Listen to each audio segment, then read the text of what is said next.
Welcome, and thank you for joining the Equine Infectious Anemia webinar. Before we begin, please ensure you have opened the WebEx participant and chat panels by using the associated icons located at the bottom of your screen. Note that all audio connections are muted at this time. If you require technical assistance, please send a chat to the event producer. With that, I'll turn the conference over to Liz Fernandez. Good afternoon, everyone. I'm Liz Fernandez with the Professional Development Services Branch, and I'd also like to welcome you to today's webinar.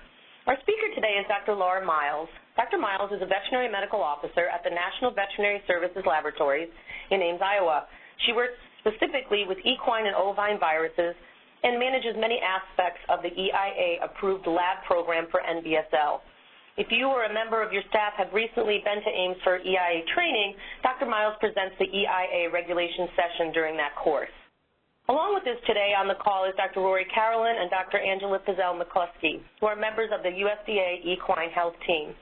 Dr. Rory Carolyn is the Equine Health Team lead. He has been passionate about all things EIA since coming to USDA in 2012 after 23 years equine veterinary practice. Dr. Angela Pizzell-McCluskey is the equine epidemiologist for USDA APHIS Veterinary Services and is based in Fort Collins, Colorado. And with that, I will pass it over to Dr. Miles. Thanks, Liz, and welcome to all the EIA-approved lab personnel who are able to attend this webinar today. As I hope most of you are aware, the new guidance document concerning EIA lab approval and requirements was released this past fall, and as an approved EIA laboratory, you're expected to know and uphold these new requirements. So the aim of today's webinar is to review the changes associated with the new guidance document, as well as to offer you an opportunity to ask any questions or clarify any concerns about these changes that you may have.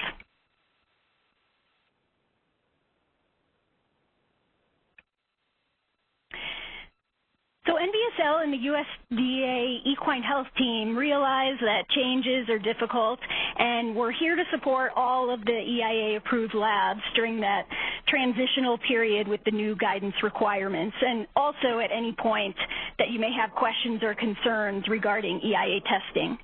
So I wanted to start by sharing all of our contact information so that everyone knows how to reach us after today's webinar. So specifically for any training, proficiency testing, or confirmation testing matters, you can always contact NVSL. The best phone number is 515-337-7551. And if you're able to view the webinar, you can also see our email address listed. That is a group email box that will access all the people who can help you with your EIA matters. And that includes our section head, Dr. Albert Van Galen, myself, Dr. Laura Miles, and then our equine ovine section microbiologist, Tiffany Palmer.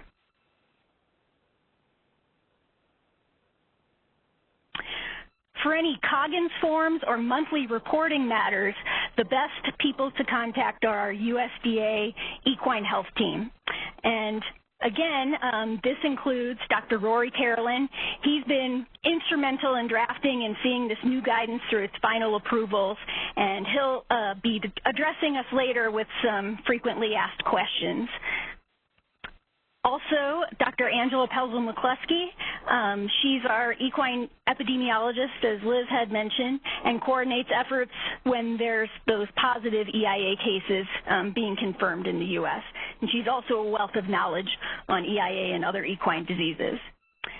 Dr. Carolyn's phone number is 301-851-3558, and Dr. Pizzell-McCluskey's phone number is 970-494-7391.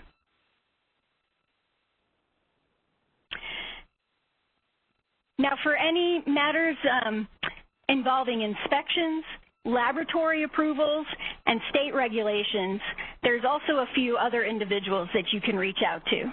There's a federal veterinarian who oversees all of the different areas in the U.S. where your lab may be located. And I'll refer to these individuals by the acronym AVIC, or Area Veterinarian in Charge, throughout the presentation. So knowing who your AVIC is, as well as your state animal health official or your state veterinarian, is important because these individuals and the field personnel working alongside them can answer questions, again, about those inspections, laboratory approvals, and state EIA regulations. If you're viewing the webinar, you'll probably see the links to some PDF lists of these individuals that can be found on the APHIS website. But if you're only able to listen today and you're having trouble finding out who your AVIC or your SAHO are, feel free to reach out to NVSL or the Equine Health team for that information.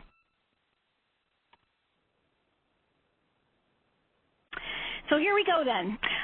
The Code of Federal Regulations, specifically the 9 CFR 75.4, is the guidance that gives the USDA the authority to regulate EIA laboratory approval.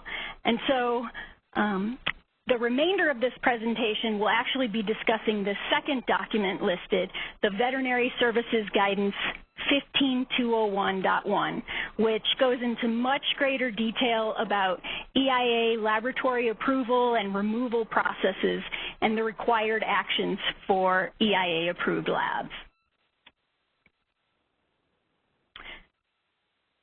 So the VS Guidance 15201.1 was released on October 15th, 2019, and it's replacing the previous guidance document, the VS Memo 555.16.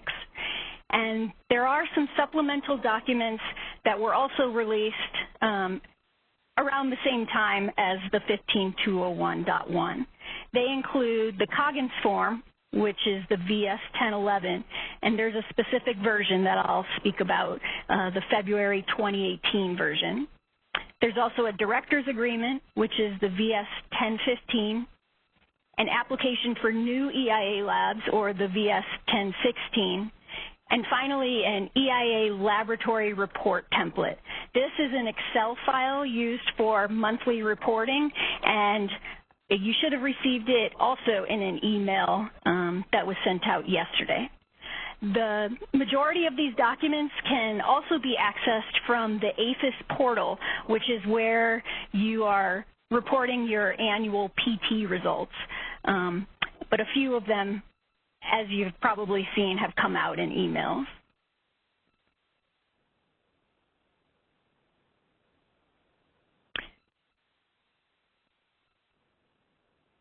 So first up for discussion is the Director's Agreement. Again, that's the VS 1015, and this is the document that all EIA laboratory directors are required to read, sign, and return to their AVIC. This is the document that acknowledges that the individual who's assuming the responsibility for all EIA activities at the lab you're associated with has read and understands the new guidance requirements. There is a situation where we need to have these returned to your AVIC by the time of the annual 2020 PT. We will be holding those PTs until we receive all of the the Director's Agreement from your lab.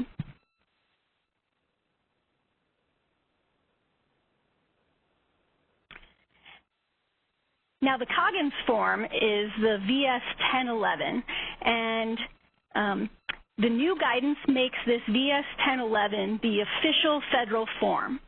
So USDA can and we will approve other test forms using this version, the February 2018 version or newer, as the template for what information needs to be included. A waiver for continued use of existing forms, both paper and electronic, other than this version of the VS 1011, is in place until April 15th of 2020. And then after the April 15th, 2020 date, labs should only accept the February 2018 or newer version of the 1011 or other approved test forms. The Equine Health team will be communicating with you about what forms, in addition to this 1011, version or newer are approved forms prior to that April deadline.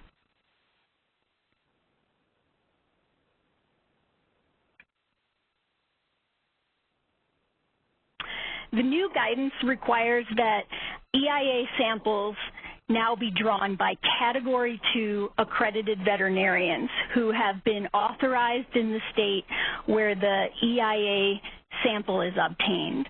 So a few boxes on the Coggins form have now had a lot of questions generated about them, and I'll just briefly address them. So when the lab receives a completed Coggins form, box number 5B should have the equine location listed. This should be the usual residence for that animal, such as a farm, a ranch, or a stable, not a temporary location like the vet clinic where the animal may have been sampled. Looking further down the form at box number 8B, again, this is where the submitting veterinarian will now list their National Accreditation Number, or NAN for short. And again, that submitting veterinarian should be Category 2 accredited. So it's a lab's responsibility to only be accepting samples from those Cat 2 veterinarians, again, that are authorized in the state where the sample was obtained. And we're also now requesting that labs be verifying accreditation status routinely. That should include both new submitters, checking normal submitters annually, and then also, if ever in doubt, about a submitting veterinarian's accreditation status.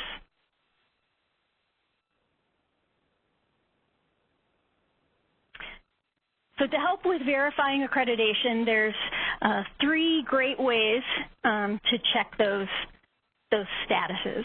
The first one is probably the easiest way of the 3, and it's using this lookup tool on the APHIS website.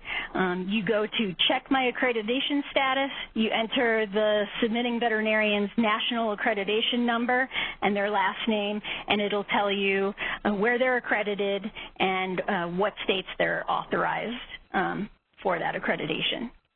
Another way would be to call your National Veterinary Accreditation Program Coordinator or your AVIC to obtain that information. Below is also on the APHIS website a PDF list of who those NVAP coordinators are, or you can reach out again to NVSL or the Equine Health Team to gather that information. And then the final way to check an accreditation is for the labs that are already familiar with the Federal Veterinary Services Process Streamlining System, where they're resulting the electronic Coggins forms through VSPS. There's a lookup tool option there as well.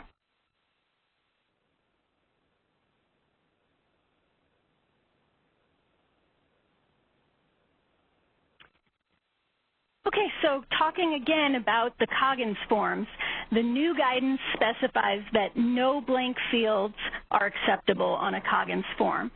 So if a lab receives a form with missing information, you should be contacting the submitting veterinarian to have it properly completed. It's not the lab's responsibility to fill out a form for a submitting veterinarian, but if there are minor changes that need to be made before the sample has been resulted, the lab can make these.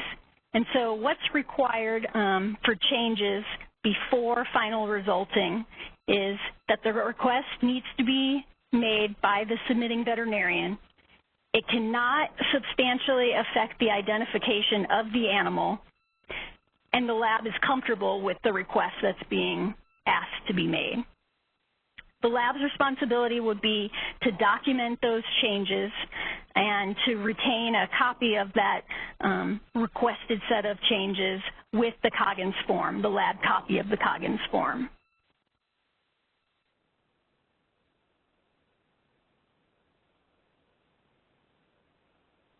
In some instances, it also may be possible to correct errors on a Coggins form after the lab has resulted in EIA test, but the process is a bit more involved. And so after a Coggins form has been resulted by the lab, these are the things that need to happen. It would require a new serialized corrected Coggins form to be submitted from the submitting veterinarian, and the request has to come from that submitting veterinarian. The lab would need to collect all copies that were distributed of the previous Coggins form and destroy those, either paper or electronic. And the serial number from the old Coggins form would need to be recorded as invalid. All of that would need to be completed within 30 days of the sample date. And again, the changes that are being requested cannot substantially affect the identification of the animal. Also, the change cannot be for a change of ownership.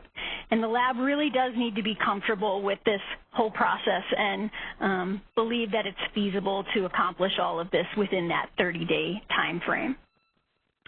The big take-home message is if it's not feasible for the lab to complete that process, then they should just request a new sample and a new form from the submitting veterinarian. If there are changes that are occurring, again, the lab should document any of those requested changes and retain both the new and the old Coggins forms, the lab copies. And those should be made available in a situation of an inspection or an audit.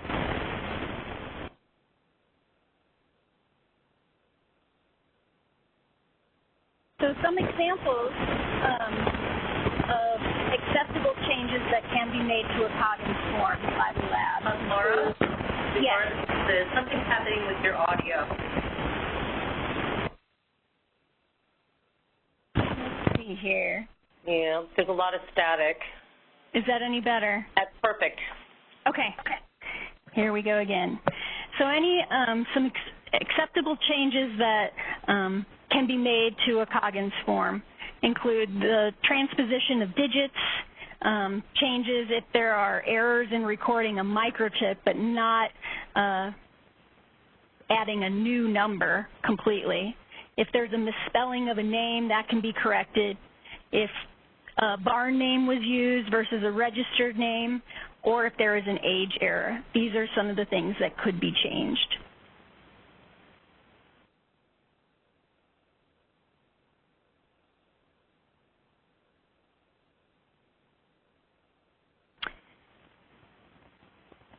So regarding distribution of Coggins forms,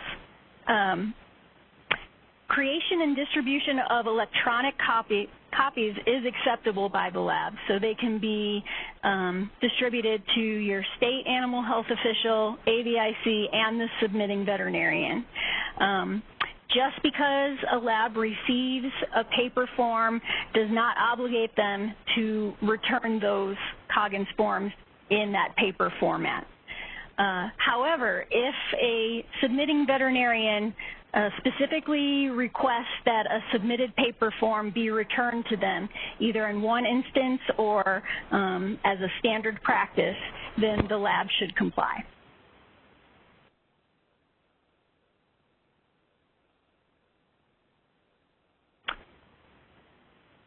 The new guidance now requires that all non-negative samples be confirmed at NVSL. And this means for a lab that if they get a non-negative result, they first need to report that result within 24 hours to their state animal health official and AVIC, and then fill out the specimen submission form. This is an NVSL lab submission form, also called the VS-10-4, and send a 2 ml sample of that non-negative to NVSL for confirmation testing. And the NVSL result will be the final result reported on the Coggins form.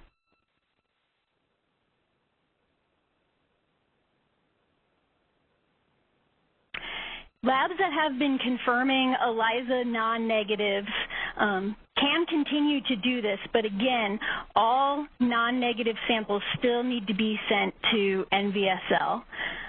So the ELISA lab and the lab confirming through AGID should make arrangements in advance about who will be splitting and sending in a 2 mil sample to NVSL. We would recommend that the AGID lab split and send the sample while simultaneously doing their AGID testing, but whatever will work for labs. The goal is just not to have duplicate samples being sent by both the ELISA lab and the AGID.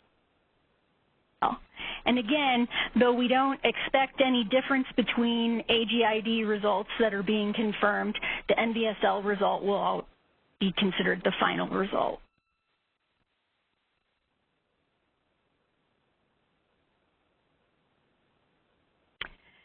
So this is the specimen submission form that NVSL uses when we ask you to send in those non-negative samples to us. Again, it's called the 10-4, and there is both a PDF fillable version, and for labs that are not only submitting EIA samples but other types of samples, there's an electronic version of this that does require some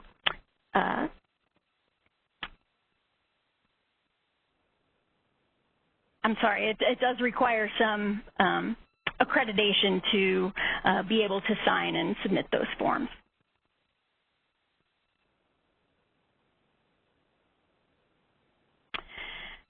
We often get questions about the specimen submission form when labs are submitting for EIA confirmation testing, so I thought I'd just quickly review a few areas about how we'd like that 10-4 form to be filled out. So the big one is in box number 9, where it says examination requested. We ask that you write in EIA verification. And then moving down further, box number 13, the purpose of submission would be checking the box that says surveillance.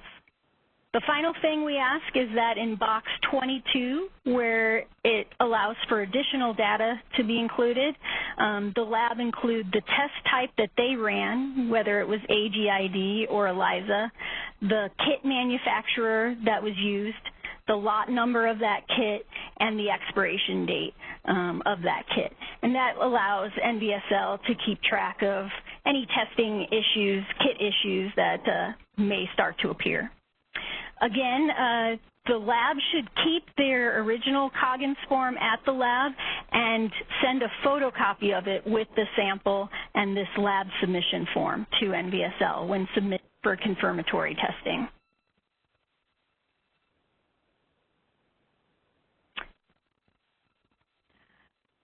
The new guidance now requires monthly reporting from the labs, and the data that needs to be included is the negative and positive totals, the test type that was used, AGID versus ELISA, and the state of origin from those samples. We need the labs to use the approved template, and there is no substitute for this form. The reason being is that with the Excel form, the data is being pulled electronically. It's not being hand tabulated every month. There's just too many labs to maintain that. And so the Excel program is allowing that information to be pulled automatically. We need those forms to be sent to the state animal health official and to the equine health team. And that address for the equine health team is equine.health@usda.gov.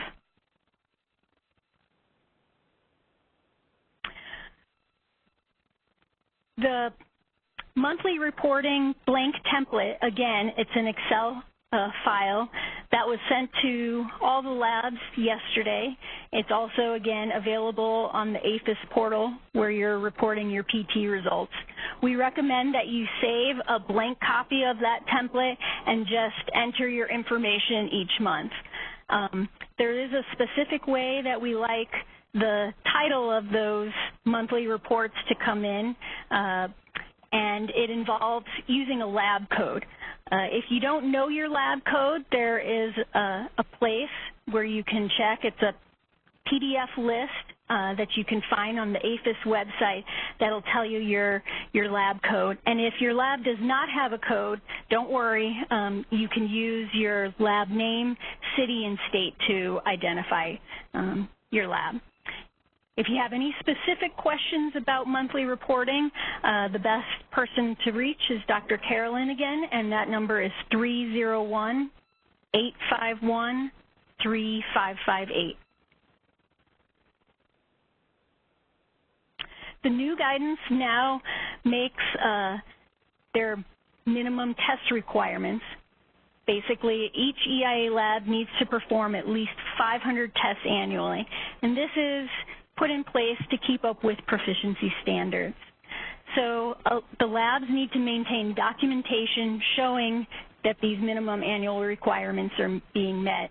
And if for some reason a lab is not meeting that 500 test minimum, they can request a policy exception. Those requests should be made in writing to their state animal health official and AVIC, and it would just need to justify why they are meeting their proficiency standards in other ways.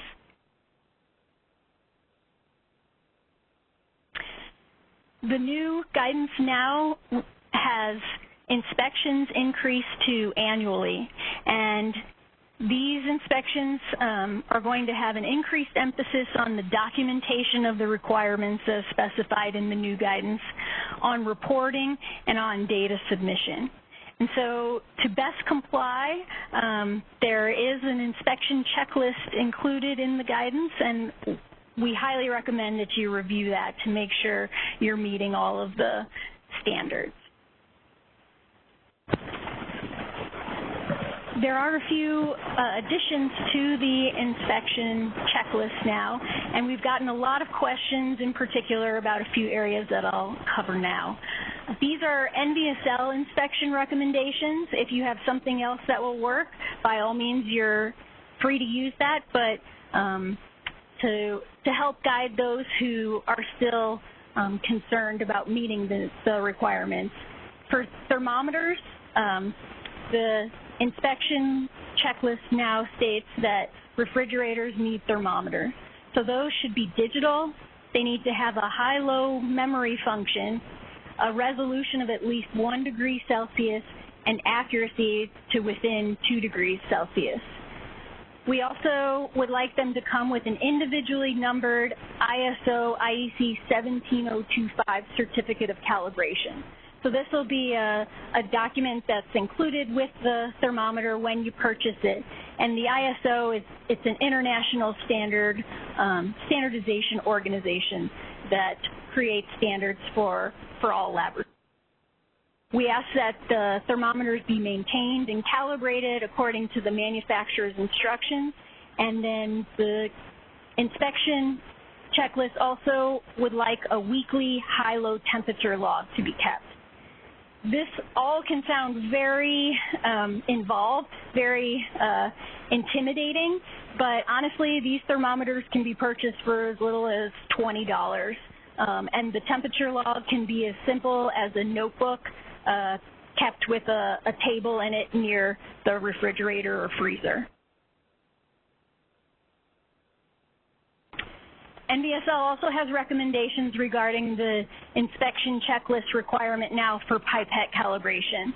So again, the pipette should be calibrated every 12 months or more frequently, depending on the use.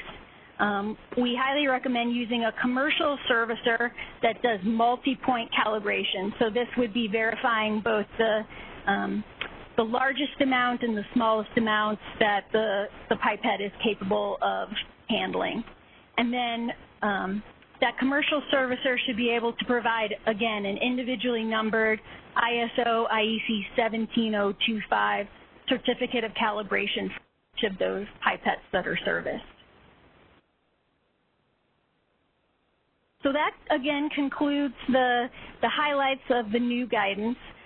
Once again, I'd like to list the contact information for EIA concerns that you may have. Again, for training, proficiency testing, or confirmation testing, feel free to reach out to NVSL. Again, 515-337-7551 will get you multiple people who can answer your questions. for Coggins forms and monthly reporting, the best source is that USDA Equine Health Team, either Dr. Carolyn at 301-851-3558 or Dr. Angela Pelzel-McCluskey at 970-494-7391. And then once more, for inspections, laboratory approvals, or state regulations, also you can use your resources of your AVIC, those federal area veterinarians in charge, and your state animal health officials.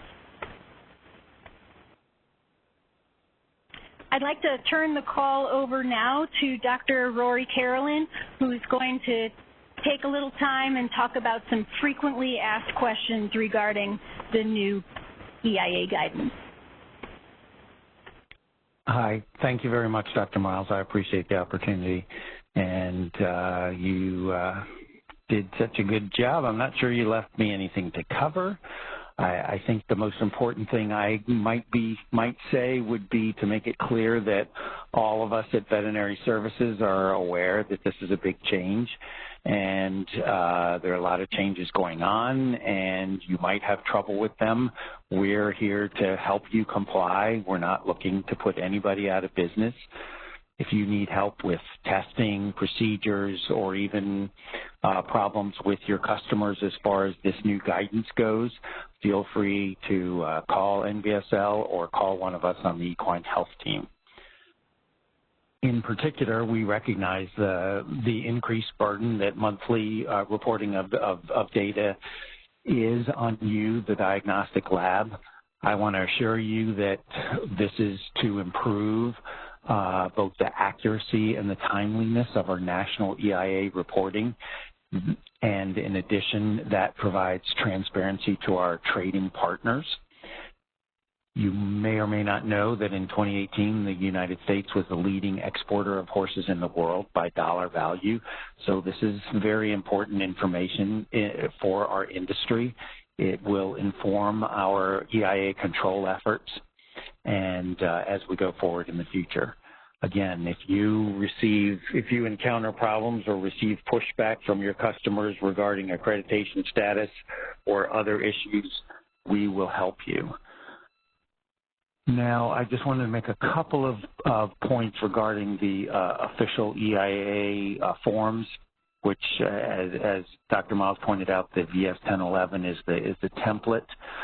When the grace period expires in whatever 6 months, April 15th, 2020, what we would be looking for or hoping for would be that the labs, the first time they receive a submission from a customer that is on an old form, a non-approved form, they let them know and say that, hey, this is not an approved form, and go ahead and process it.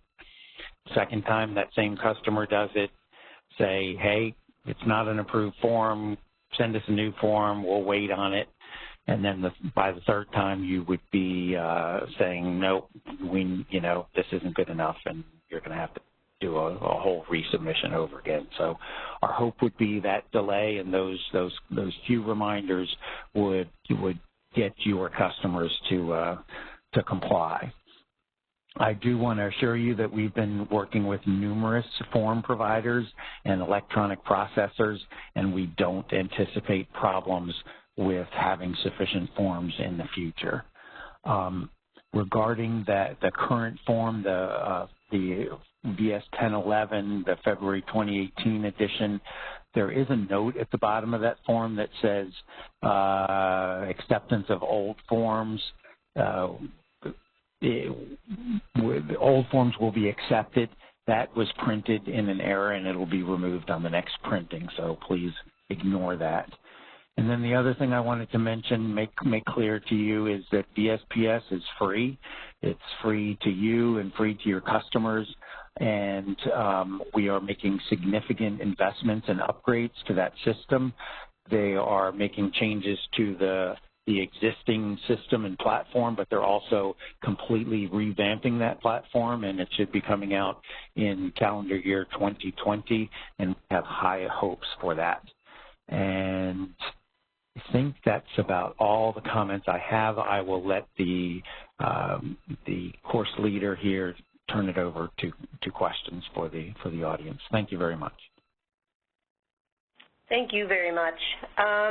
We can take either, I have some written questions that are already in the queue. Will, if you want to explain how people can ask a verbal question? Sure. So for those dialed in, and if you'd like to ask a question, you can press #2 on your telephone keypad. You'll hear a notification when your line is unmuted, and at that time you can then state your question. Once again, that is #2. Okay, so let's start. We'll start out with the written questions. A couple people have asked whether or not this presentation will be available to be either sent out or posted somewhere. So the presentation is going to be available.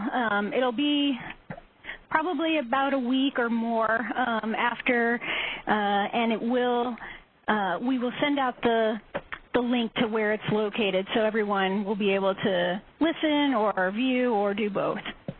Okay, and so some people are asking too whether or not the slides from the presentation will be available. They will. Okay. So the next question is, can the form for reporting be modified to list just your state so that we can report both to the equine health team and the state? No, the form cannot be modified in any way. Angela, do you have any additional comments? No, you're just going to have blank spaces on all of the list of other states if you're only accepting samples from within a single state. So it actually makes your reporting, I think, a lot simpler because you'll only be filling in numbers of tests performed in the state in which you're accepting samples. So it's very simple. You don't have to put zeros in any of those other columns. You can just leave them blank. But we do need to ask that you not modify or change that form in any way.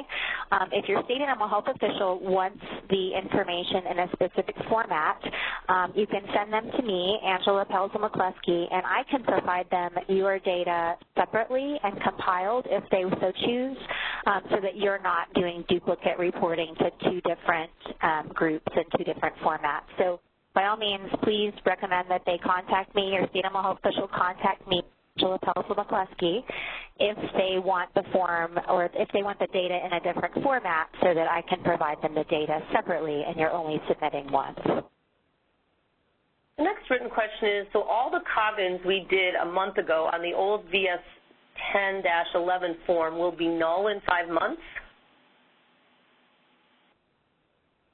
No, absolutely not. Testing and processing and forms are valid. It's what we're looking at is in 6 months you will only accept approved forms. And right now the only approved form that we have is the VS 1011, but we expect we'll have plenty more by then. Okay. Is it allowable for vets to only provide either a lip tattoo or freeze brand as the only description other than its name, no markings drawn in or listed in the narrative? So when you fill out the form, when the submitter fills out the form, the written narrative has to be completely filled out, no blanks. And if an animal has a tattoo, a microchip, a brand, or other permanent markings, they must be included on the descriptors.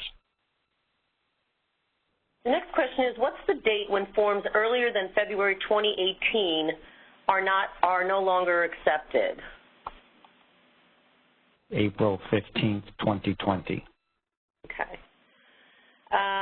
Someone says, thank you very much, Dr. Miles, for this training. Our room temp regulations is still 20 to 25 degrees Celsius, or it's not up to 27 degrees Celsius.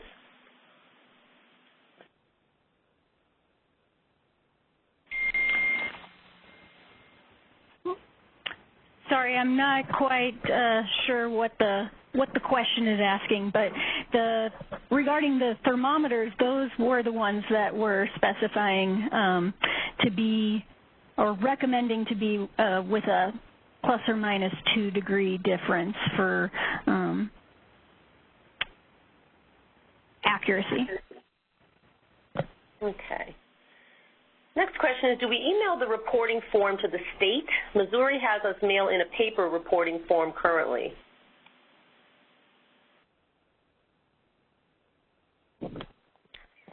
Guys, this is Angela again. You're welcome to, you have to send it to us, the Equine Health Team, and that equine.health@usda.gov email, but you may send it to the state in whichever form they request.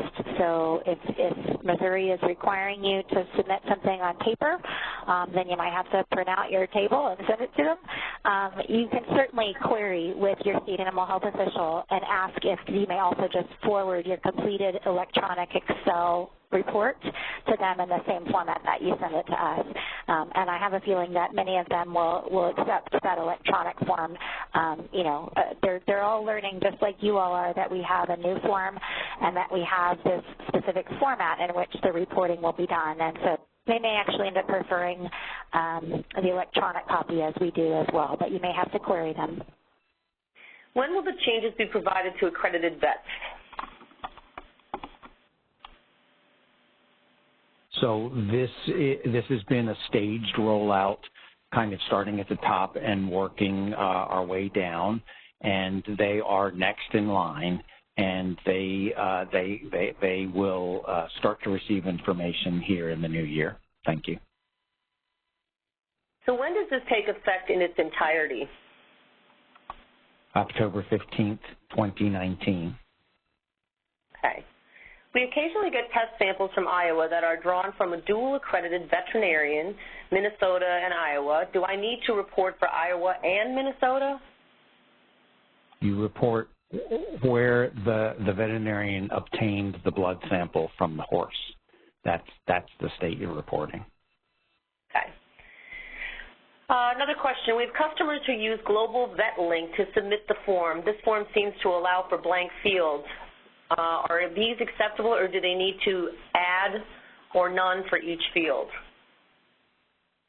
We are working closely with Global Vet Link. If it were to appear as a blank field, yes, you'd need to add none, but I believe Global Vet Link is working on a solution or already has a solution in its pocket. Next question is, will NVSL make more PT panels available for those staff that haven't performed the test in over a year, and when would they be available? So I believe you're referring to individual PT tests. So if a technician has not been actively EIA testing for a year, NVSL does ask that that technician take an individual PT test at their lab to confirm their proficiency. The only time that those tests are not immediately available is during the annual PT, the lab-wide PT, just because of the amount of work that it takes to get all of those PT kits released to the labs and everything. And we put a time frame for holding back those individual PT kits, but they are available now and until basically springtime when we will do the lab-wide PT. Okay. Are Global Vet Link lab submission forms considered acceptable? They are not approved currently. We expect them to be approved by the cutoff date. Okay. So, but they are under the grace period. Let me be clear. They are, those forms and every other form in use is under a grace period until April 15th, 2020. How can labs accept a revised electronic submission after distribution, since we are unable to collect and destroy once results are emailed out? So what we are looking for there is an electronic way, and we cannot devise a solution for everybody's system, but you would need to have an electronic way to indicate and record what has been done to that electronic form and its accession number and serial number, so that it's clear in the record that that form has been recalled, is no longer valid, and has been replaced by whatever the new form is. Okay. Dr. McCluskey, can you please state your telephone number? One of the panelists would like to. Sure. For Angela Pelzel-McCluskey, yes. my phone number is 970-494-7391.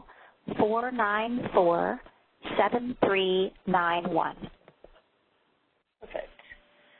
How can labs, or what is the definition of a Cat 2 veterinarian?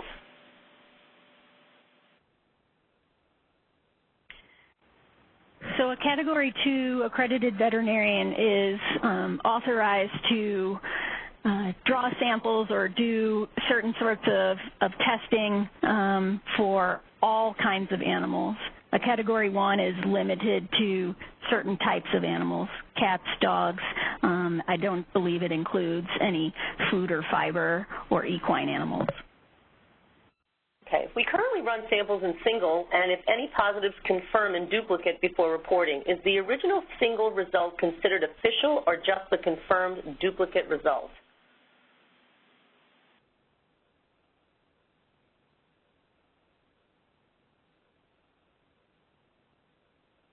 Could you repeat that question? I think Sure. I missed part of it.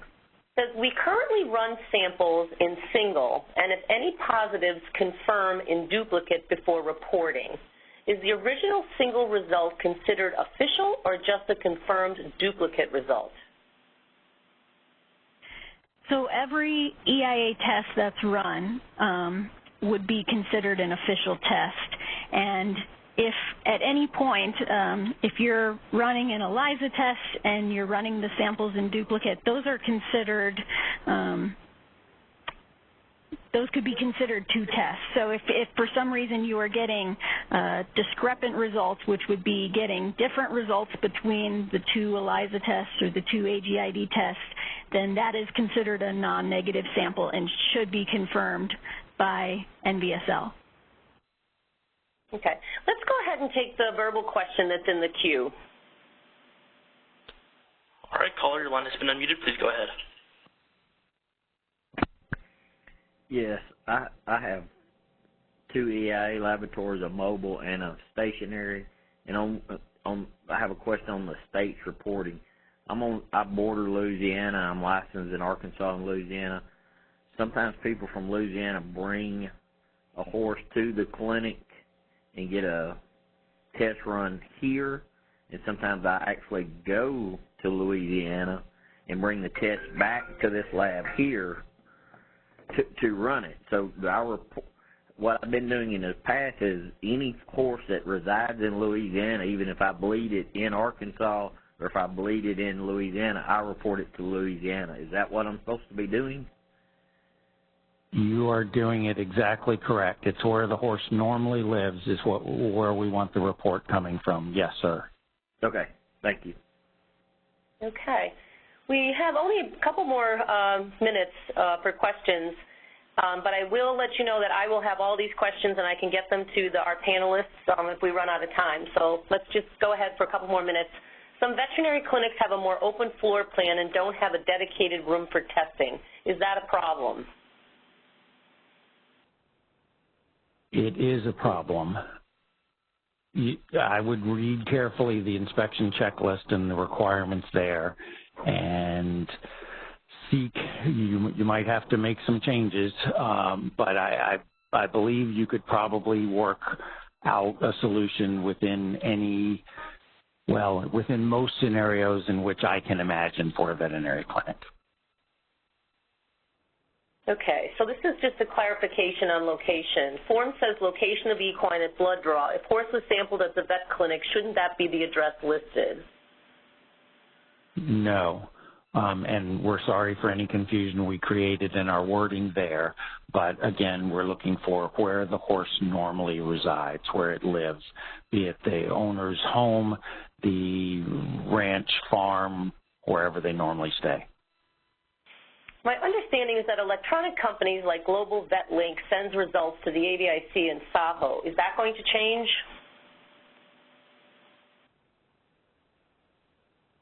It doesn't change your obligations to report as we have mentioned in this webinar.